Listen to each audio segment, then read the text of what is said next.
Hello bachcho. So let's see this question. So the question says if three distinct numbers a, b, c are in GP and the equation ax square plus 2bx plus c equal to 0 and dx square plus 2ex plus f equals to 0 have a common root, then which one of the following statement is correct? तो यहाँ पर हमको क्या बोला गया है, यहाँ पे देखिए हमको बोला गया है कि if थ्री डिस्टिंक्ट नंबर्स, तीन आपके पास अलग अलग नंबर्स हैं एबीसी, वो ज्योमेट्रिक प्रोग्रेशन में है और दो इक्वेशन है। एक इक्वेशन है ax square plus 2bx plus c equal to 0 and dx square plus 2ex plus f equals to 0 और इनके बीच में कॉमन रूट है। आपको पता लगाना है इनमें से कौन सा स्टेटमेंट करेक्ट होगा।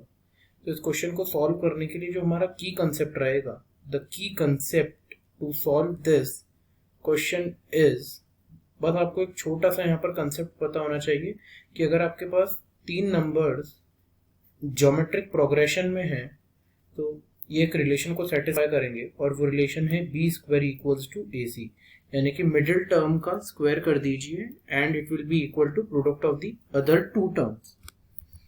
अब हम क्या करेंगे, अभी हमारे पास B square equal to A C का वैल्यू आ चुका है।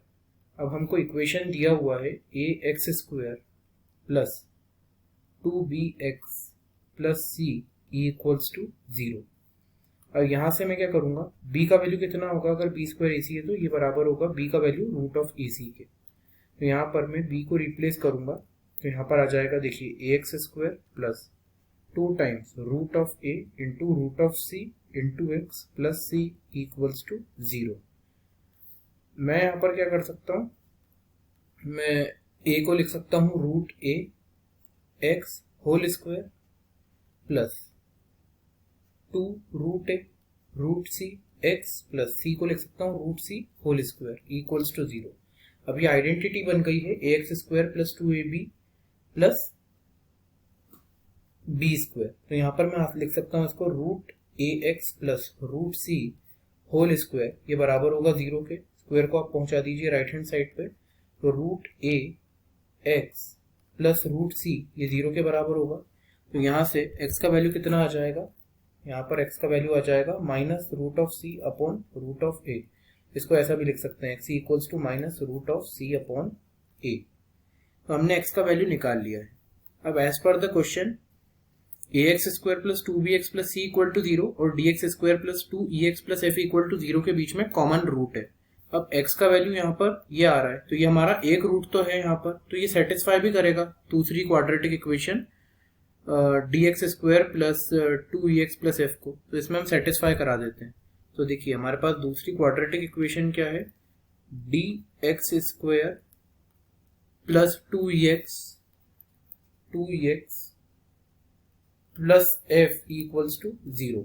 यहाँ पर आप क्या कीजिए, x की जगह पे इस वैल्यू को पुट कर दीजिए क्योंकि वो सेटिस्फाई करेगी इस इक्वेशन को, क्योंकि कॉमन रूट है दोनों इक्वेशन के बीच में। So 2 times minus root of c by a whole square plus 2 times e, यहाँ पर x को मैं लिखूंगा minus root of c upon root of a plus f equals to 0।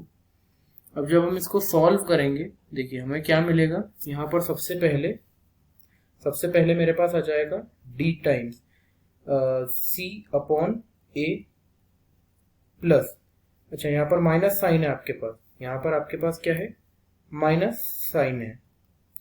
तो इस माइनस साइन के कारण यहाँ पर नेट साइन जो होगा वो माइनस हो जाएगा। तो minus 2e root of c upon root of a plus f equals to 0। अब एक काम आप ये कर सकते हैं कि पूरी इक्वेशन में आप c से डिवाइड कर दीजिए, तो यहाँ पे रूट सी से कैंसिल होगा तो यहाँ पर क्या आ जाएगा, रूट सी आ जाएगा हमारी, और हाँ सी से सी भी कैंसिल हो जाएगा। अब हमारे पास इक्वेशन क्या बन जाएगी, इक्वेशन आ जाएगी D upon A minus 2e minus 2e divided by, अब यहाँ पर आपके पास डिनोमिनेटर में क्या आ चुका है, रूट ऑफ ए सी, और ये किसके बराबर होता है, b के बराबर। हमने देखा था यहाँ पे b किसके बराबर है, रूट ए सी के, तो इसको आप रिप्लेस कर दीजिए तो b आ जाएगा और आपके पास प्लस ऑफ f बाय सी बचेगा इक्वल्स टू 0।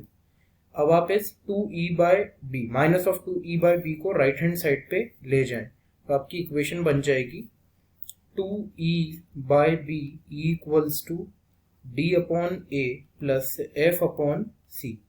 दोनों तरफ इक्वेशन के दोनों तरफ आप क्या कीजिए, 2 से डिवाइड कर दीजिए, 2 से डिवाइड कर दीजिए।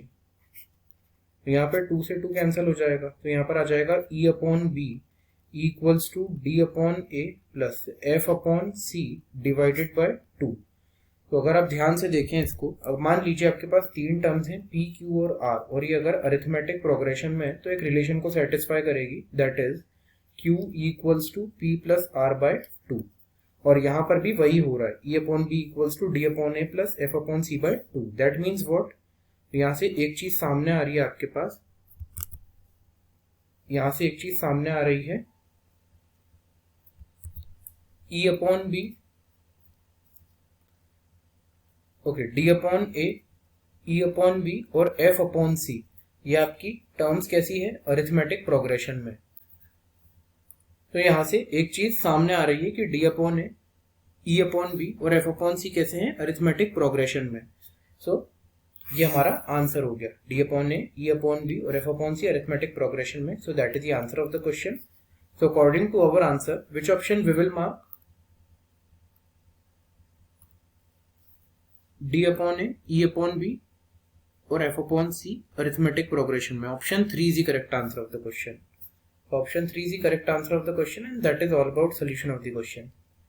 मैं उम्मीद करता हूं आपको सोल्यूशन समझ आया होगा। I hope you understood the solution well. Wish you best of luck.